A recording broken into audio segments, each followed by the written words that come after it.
नमस्कार, मैं हूं आपके साथ निलोफर अंसारी और आप देख रहे हैं QMT न्यूज। आइए नजर डालते हैं आज की उत्तर प्रदेश सरकार 2047 की बात करती हो, लेकिन जब स्वतंत्रता की 100वीं वर्षगांठ मनाई जाएगी, एक ऐसा ही मामला मुरादाबाद की बिलारी तहसील की ग्राम भारत पंचायत को विकसित का सामने आया, भारत जहां पर के बनाने का लक्ष्य रखा है। भ्रष्टाचार करने में लगे हैं। उसी क्रम में उत्तर प्रदेश के मुख्यमंत्री योगी आदित्यनाथ जी ने कोई कार्रवाई नहीं की। इससे तो ये स्पष्ट होता है कि अधिकारियों पर उत्तर प्रदेश राज्य को फिलहाल इस तरह मुरादाबाद देहात उत्तर प्रदेश बनाने का संकल्प लिया और उस दृष्टि से उन्होंने पंचायतों में प्रधान व सचिव कार्य योजना बनाकर गांव में विकास ऑनलाइन पोर्टल पर और विभिन्न चर्चाओं के माध्यम से विकसित उत्तर प्रदेश के लिए उत्तर प्रदेश के जनमानस से और प्रबुद्धजनों से, विशेषज्ञों से, वैज्ञानिकों से, किसानों से उसके बारे में सुझाव उन्होंने मांगे हैं। जब रोजगार सेवक ने और जानकारी की तो इस पता चला संदर्भ में सड़क निर्माण के सभी निकाले गए हैं। मंडल मुख्यालयों पर, जनपदों में और विभिन्न संस्थाओं में इसके बाद विचार मंथन के कार्यक्रम प्रारंभ हुए हैं अधिकारी को लिखित और उसी क्रम के भीतर शिकायत की है। इस मामले में खंड विकास अधिकारी लखनऊ में की बात कहकर पल्ला झाड़ दिया, लेकिन 17 तारीख को इंदिरा गांधी प्रतिष्ठान में प्रातः 10 बजे से करने के बाद भी विकसित उत्तर प्रदेश लाख रुपए की रिकवरी का नोटिस भेजकर विकसित कृषि, इस संदर्भ में एक मंथन का कार्यक्रम यहाँ पर प्रारंभ किया जाएगा। आप अवगत हैं कि उत्तर प्रदेश के भीतर भारत के कुल कृषि भूमि का 11% हिस्सेदारी है, भूमि उपलब्ध है, लेकिन खाद्यान्न उत्पादन में उत्तर प्रदेश 21% से ज़्यादा 22% के करीब उत्पादन पैदा कर रहा है। और हम खाद्यान्न उत्पादन में देश में पिछले 7 वर्षों से लगातार सर्वप्रथम स्थान पर हैं और गत वर्ष 737 लाख मीट्रिक टन खाद्यान्न का उत्पादन उत्तर प्रदेश में, उत्तर प्रदेश के सरकार के डबल इंजन की सरकार के प्रयासों और किसानों के जागरूकता के कारण संभव हो पाया है। बाजरा, मसूर और राई सरसों में हम दूसरे स्थान पर हैं, आलू उत्पादन में पहले स्थान पर हैं और इसी प्रकार से गन्ना उत्पादन और सब्जियों के उत्पादन में भी आज और दूध के उत्पादन में अपना उत्तर प्रदेश नंबर 1 पर चल रहा है। 2016-17 में जब उस समय समाजवादी पार्टी के अखिलेश यादव की सरकार थी, तो उस समय जो कुल ग्रास वैल्यू GSVA जो था वो मात्र 2 लाख करोड़ रुपए का था। गत वर्ष 2024-25 में वह बढ़ करके 118.5% बढ़ करके 4,35,000 करोड़ रुपए हुआ है और हम इस साल उम्मीद करते हैं कि हम लोग 5.5 लाख करोड़ में इस साल हम पहुंच जाएंगे। जहां विकसित उत्तर प्रदेश के लक्ष्य के भीतर आदरणीय प्रधानमंत्री जी ने भारत का $12 ट्रिलियन इकॉनमी बनाए जाने का लक्ष्य रखा, वहीं पर उत्तर प्रदेश के मुख्यमंत्री योगी आदित्यनाथ जी ने $6 ट्रिलियन इकॉनमी उत्तर प्रदेश बनाने का उन्होंने लक्ष्य रखा। उसमें से $1 ट्रिलियन एग्रीकल्चर सेक्टर की हिस्सेदारी होगी। उस दृष्टि से हम लोगों ने जो देखा है कि जो किसानों के पास जो चुनौतियां हैं, उन चुनौतियों के साथ उनको जागरूक करना, जिससे किसानों की आय में अपेक्षाकृत बढ़ोतरी की जा सके, वृद्धि की जा सके, साथ साथ में उत्पादन और उत्पादकता को बढ़ाए जाने के लिए समय से फर्टिलाइजर को उपलब्ध कराना और उसके साथ साथ उनके बीच में टेक्नोलॉजी का इस्तेमाल करके खेती को सरल बनाया जाना। इसी प्रकार से जो सीमांत और लघु किसान हैं उनके क्लस्टर बना करके क्लस्टर का भाव प्रेरित करना, क्योंकि छोटी जोत की खेती कम लाभप्रद है और बड़ी जोत में लागत भी कम होती है और पैदावार की गुंजाइशें भी ज़्यादा बढ़ती हैं। इस नाते क्लस्टर अप्रोच को भी विकसित किया जाना और साथ साथ में जलवायु, जैसे क्लाइमेट चेंज हो रहा है तो उसके अनुरूप उन क्लाइमेटिक जोन के भीतर उन प्रकार के फसलों को विकसित किया जाना और साथ साथ में प्रोटेक्टिव फार्मिंग को, खासतौर पर सब्जियों और फलों की दृष्टि से संरक्षित खेती को आगे की ओर बढ़ाया जाना। और उत्तर प्रदेश के भीतर 12 लाख हेक्टेयर के करीब बंजर ऊसर जमीन है, तो क्रमशः उसको खेती योग्य बना करके और किसानों को पट्टे पर उपलब्ध कराया जाना, जिससे के माध्यम से हम खेती बाड़ी उसके बीच में बढ़ा सकें। इसके साथ साथ उन्नतशील प्रमाणित बीजों की उपलब्धता के लिए हम लखनऊ में एक सीड पार्क तैयार कर रहे हैं चौधरी चरण सिंह के नाम पर। राज्य के भीतर 5 सीड पार्क और हम लोग तैयार करेंगे और उसके क्रमशः तैयार करते जाएंगे, जिससे कि उत्तर प्रदेश बीज उत्पादन की दृष्टि से भी वह एक महत्वपूर्ण प्रदेश हो सके और अपने किसानों को बीज उत्पादन की ओर प्रेरित करके उनको अच्छी आमदनी हम दिला सकें। उस दृष्टि से उसका प्रयास करना, निर्यात और संवर्धन के दृष्टि से भी हम लोग प्रयास करेंगे। और इस दृष्टि से अभी जैसा मैंने आपको बताया कि 17 नवंबर को 10 बजे से इंदिरा गांधी प्रतिष्ठान में हम लोगों ने एक इसके ऊपर कार्यशाला, एक दिवसीय कार्यशाला रखी है और उस कार्यशाला में हमारे मुख्य सचिव, कृषि उत्पादन आयुक्त और विभिन्न विभागों के प्रमुख सचिवों के साथ साथ सभी जो हमारे कृषि संबंधित हमारे कुलपति हैं और पशुपालन के कुलपति हैं, वो सारे और जितने ICAR के इंस्टीट्यूट हैं, 10 इंस्टीट्यूट उत्तर प्रदेश में हैं, विभिन्न प्रकार के उनके डायरेक्टर्स और 89 कृषि विज्ञान केंद्र हैं, उनके साइंटिस्ट, चीफ साइंटिस्ट और निदेशक कृषि विभाग और जितने भी हमारे निदेशक हैं अन्य, उन वो सब और अवकाश प्राप्त भी ऐसे वैज्ञानिक जो उत्तर प्रदेश में निवास करते हैं या विभिन्न हमारे डायरेक्टर्स जो उत्तर प्रदेश में निवास करते हैं, उनको भी उसके भीतर बुलाया जा रहा है। इसी प्रकार से प्रदेश के 4 पद्मश्री किसानों को, यूपी डास के लोगों को और जो सॉइल कंजर्वेशन के जितने डीडी और प्लांट प्रोटेक्शन के डीडी हैं उन्हें और सभी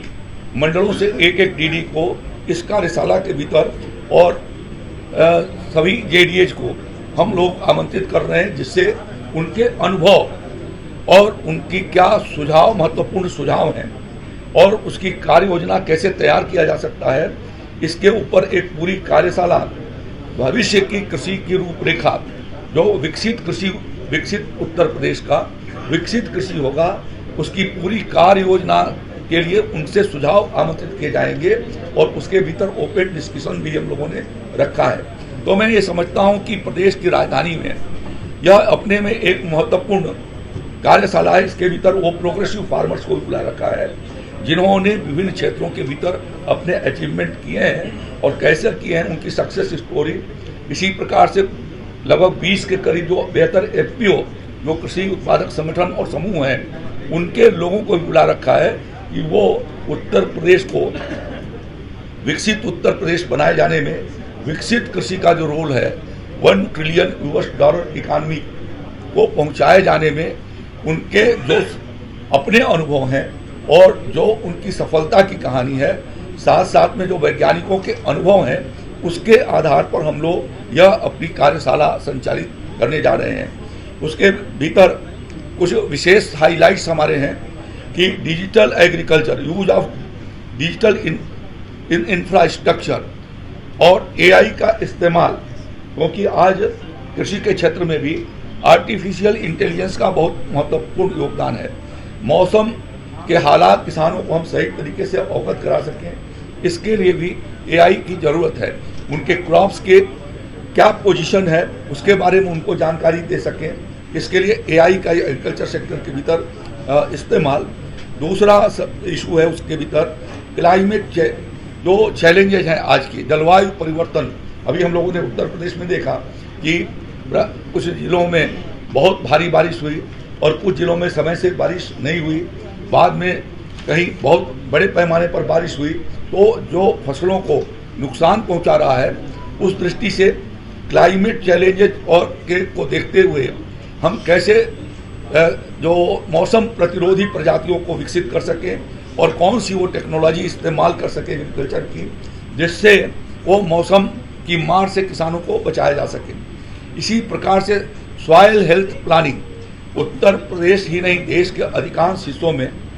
लगातार रासायनिक फर्टिलाइजर के इस्तेमाल करने से ऑर्गेनिक कार्बन की बहुत मात्रा में कमी हो गई है। इसी प्रकार से पशुपालन और हरी खाद का इस्तेमाल नहीं किए जाने की वजह से भी जो भूमि का क्षरण हो रहा है और साथ साथ में जमीन के भीतर ऑर्गेनिक कार्बन की कमी हो रही है, तो उसके ऊपर भी एक चर्चा होगी कि सॉइल हेल्थ को मेंटेन करने के लिए ऑर्गेनिक कार्बन कंटेंट को कैसे हम मेंटेन बना करके रखें। और उसमें किसानों को किस प्रकार से जागरूक करें, उनका वही सुझाव उसके भीतर प्राप्त किया जाएगा। इसी तरीके से जिस प्रकार केमिकल फर्टिलाइजर मानव जीवन या पशुओं के लिए भी बड़ी पैमाने पर हानिकारक है, तो उसमें नेचुरल फार्मिंग, प्राकृतिक खेती को कैसे प्रोत्साहित किया जा सकता है और उसका भविष्य और उसकी प्रैक्टिस के बारे में कि कौन सी प्रैक्टिसेज उसको बढ़ाई जा सके, इस पर विचार विमर्श होना है और उनके बारे में उनसे सुझाव लेना है। इसके लिए भी जो उसके अनुभवी क्षेत्र के लोग हैं उनको हम उसके भीतर आमंत्रित कर रहे हैं। इस प्रकार से फार्म मैकेनाइजेशन की आज ज़रूरत इस बात की है कि गाँव में श्रम करने वाले लोगों की कमी को देखते हुए खेतीहर काम कैसे किए जा सकते हैं, तो उसके लिए आसान कृषि यंत्रों को कैसे विकसित किया जाए और जो खेती के लिए उपयोगी हैं, फार्म मैकेनाइजेशन और डाइवर्सिफिकेशन ऑफ एग्रीकल्चर, खेती का विविधीकरण, जैसे विगत वर्षों के भीतर उत्तर प्रदेश में हम लोगों ने आदरणीय योगी आदित्यनाथ जी के नेतृत्व में जो प्रयास किया, उसकी वजह से प्रदेश में बड़े पैमाने पर दलहन और तिलहन की खेती बढ़ी है। जो 3 क्रॉप के भीतर सिकुड़ गई थी कि धान, गेहूं और गन्ना, अब धान, गेहूं, गन्ना से निकाल करके हमने उनको तिलहन और दलहन की खेती की ओर बढ़ाया है और 2-3 वर्षों से मक्का के खेती के प्रति भी उत्साहित किया है। तो डाइवर्सिफिकेशन ऑफ क्रॉप और उसके अल्टरनेटिव्स क्या हैं, इसके बारे में वहाँ पर चर्चा उसकी की जाएगी। इसी तरीके से चेंज इन क्रॉपिंग सिस्टम, कि जो हमारा क्रॉपिंग सिस्टम है पिछले कुछ दशकों से वह चेंज जो है वो थोड़ा बिलेटेड हो गई है। हम खरीफ में जो पहले एक कोशिश करते थे कि 15 मई से 15 जून के बीच में हमारी खरीफ की फसलें आ जाएं,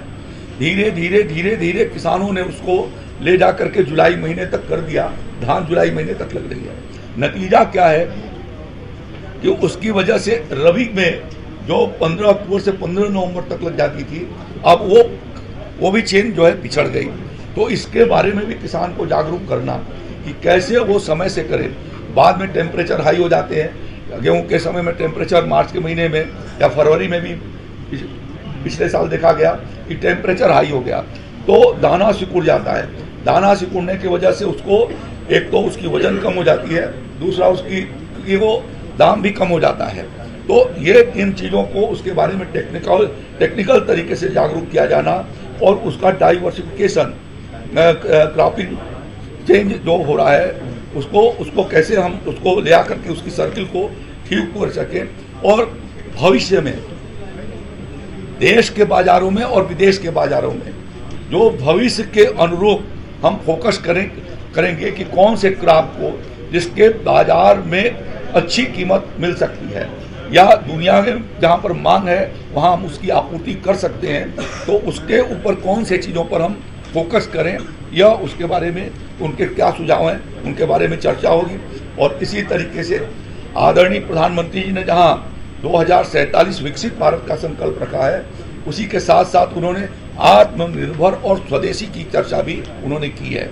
तो आत्मनिर्भर भारत में कृषि क्षेत्र के भीतर हम खाद्यान्न उत्पादन में तो आत्मनिर्भर हो गए हैं, लेकिन दलहन और तिलहन में हम अभी भी इंपोर्ट करते हैं। दाल हमारे पास पर्याप्त मात्रा में देश के भीतर पैदा नहीं होती और उत्तर प्रदेश में भी कम होती है। और इसी तरीके से लगभग 25,000 से लेकर के 40,000 करोड़ रुपए के बीच में सालाना दाल का इंपोर्ट हमारा देश करता है। और उसी प्रकार से तिलहन के मामले में भी लगभग 1.25 लाख करोड़ से लेकर के और 1,35,000 40,000 करोड़ रुपए तक का खाने का तेल आयात होता है। तो दलहन और तिलहन के मामले में उसको लक्षित किया जाना कि हमारे किसान आत्मनिर्भर बनाए जाने के लिए दलहन और तिलहन की खेती की ओर आगे बढ़ें। और इसके लिए ऑयल सीड हम इस साल जो है आपको आगे बताते हैं कि किस तरीके से हम लोगों ने उसकी व्यवस्था किया है। इसी तरीके से मक्के के ऊपर फोकस किया जाना। आप जानते हैं कि अब पेट्रोल में 20% इथेनॉल मिलाए जाने का भारत सरकार ने निर्णय कर रखी है। तो अभी तक जो है वो मोलासिस बेस्ड इथेनॉल आपूर्ति होती रही है। अब मक्के का इथेनॉल मोलासिस से के तुलना में ज़्यादा उसके भीतर इथेनॉल का परसेंटेज आती है और इस नाते इथेनॉल के खेती को, मक्के की खेती को फोकस करना कि जो पेट्रोल और डीजल बाहर से इंपोर्ट हो रहे हैं, हम कैसे सेल्फ डिपेंडेंट हो सकें। इसके लिए मक्के के रूप से इथेनॉल तैयार करके और पेट्रोल में ब्लेंड किया जा सके, उसके लिए उत्तर प्रदेश में हम मक्के के हब के रूप में अगले 2047 तक और पिछले 5-7 सालों में फोकस करके हम लक्षित करें कि जिससे कि हम उत्तर प्रदेश को उसका हब बना सकें और उसके बेसिस पर हम अरे इथेनॉल बनाने वाले बहुत सारे ये रिफाइनरीज हैं, वो उनका इन्वेस्टमेंट उत्तर प्रदेश के भीतर बढ़ेगा। तो इस दृष्टि से रॉ मटेरियल कैसे उपलब्ध हो सके, उसके लिए हम लोग यह प्रयास करेंगे और इस नाते उसके बारे में भी कि कैसे मक्के का जहाँ पर पैदावार बढ़ेगी तो उसका वैल्यू एडिशन कैसे किया जा सकता है और कमर्शियल यूज कैसे हम उसको बढ़ा सकते हैं। तो यह इन चीज़ों को टारगेट करके और वैल्यू एडिशन संपूर्ण कृषि क्षेत्र के भीतर कि उसको कैसे हम वैल्यू एडिशन की ओर ले करके जा सकते हैं, यह इस दृष्टि से हम लोग प्रयास इस बारे में करेंगे। और इसीलिए इस तरीके से शी अन्न की खेती पर भी फोकस करना कि आजकल अभी दिल्ली में डॉक्टर गुलेरिया ने कहा कि वहाँ का एटमॉस्फेयर खराब हो गया है और 30% लोग जो है लंग्स और चेस्ट से बीमार हैं। और अपने प्रदेश के भीतर भी कल या आज कभी अखबारों में रिपोर्ट देख रहा था कि अपने राज्य के भीतर भी लंग्स और चेस्ट और निमोनिया के किसी अखबार के भीतर था कि बड़े पैमाने में लोग बीमार हो रहे हैं। तो स्वाभाविक है कि जो सजेशन आए थे कोविड काल के भीतर कि शी अन्न का उपयोग हमारे भीतर जो है वो रेजिस्टेंस कैपेसिटी डेवलप करता है और साथ साथ में जो न्यूट्रिशन हमको मिलना चाहिए वो मिलती है। और इस नाते योगी आदित्यनाथ जी की सरकार ने शी अन्न पुनरुद्धार योजना 5 सालों के लिए प्रारंभ किया। त्वरित मक्का विकास कार्यक्रम इसीलिए हम लोगों ने प्रारंभ किया। तो ये कोशिश हम कर रहे हैं कि इन सभी चीज़ों के बारे में उनसे सुझाव प्राप्त कर सकें और अब की बार हम लोगों ने तिलहन की खेती को बढ़ाया जा सके, इसके लिए बड़े पैमाने पर हमने मिनी किट देने के फैसले और दलहन के मिनी किट देने के फैसले किए, जिसके भीतर 8 लाख मिनी किट हम लोग इस साल वितरित कर रहे हैं दलहन और तिलहन के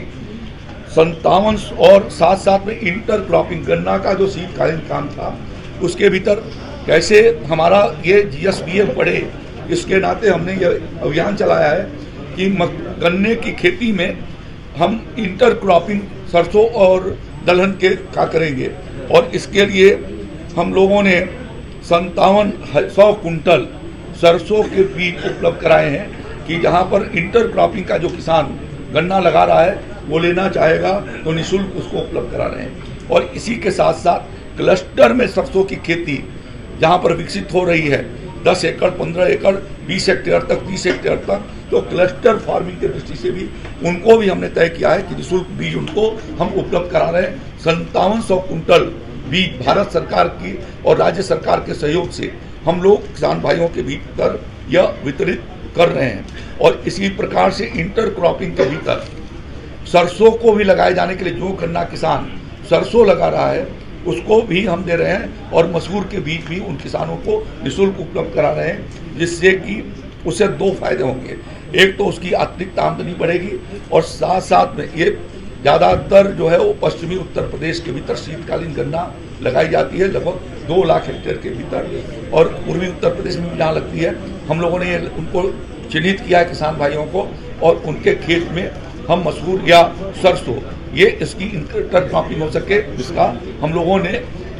कैसे $1 ट्रिलियन इकॉनमी की ओर बढ़ सके उसके प्रयास प्रारंभ किए हैं। तो इस तरीके के महत्वपूर्ण ठोस सुझाव उस कार्यशाला में आए। ये विचारार्थ यह एक जो प्रदेश के बड़े वैज्ञानिक हैं